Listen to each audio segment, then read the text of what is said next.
নমস্কার বন্ধুরা, তোমরা সবাই কেমন আছো? আশা করি সবাই ভালো আছো। আমিও ভালো আছি। চলো বন্ধুরা, আজকে যে বিষয়ে বলবো, সামনে তো পুজো আসছে, দুর্গা পুজো।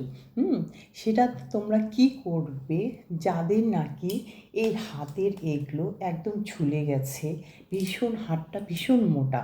তোমরা কি করবে, কিভাবে টাইট করবে হাতটাকে, যাতে একটু রোগা লাগে এরকম, যাতে টাইট থাকে আর ঝুলে যাওয়া চামড়াটা যাতে একদম টান টান থাকে। সেটা কি করে করবে সেটাই আজকে দেখিয়ে দেবো।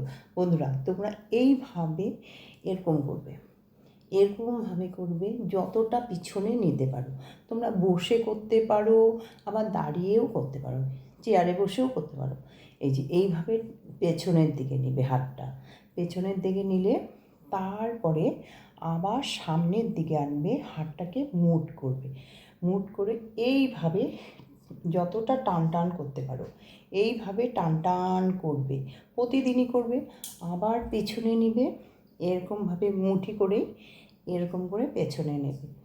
এরকম করে যদি প্রতিদিন করো, দেখবে তোমাদের হাতগুলো একদম টান টান টাইট হয়ে যাবে। এগুলো যে ঝুলে গেছে, অনেকের এগুলো ঝুলে যায়, এরকম টান টান থাকবে একদম। আর এটা লুজ ভাব থাকবে না, একদম হাতটাও একদম টাইট থাকবে। ঠিক আছে বন্ধুরা, ভালো লাগলে সবাইকে শেয়ার করুন। বাই।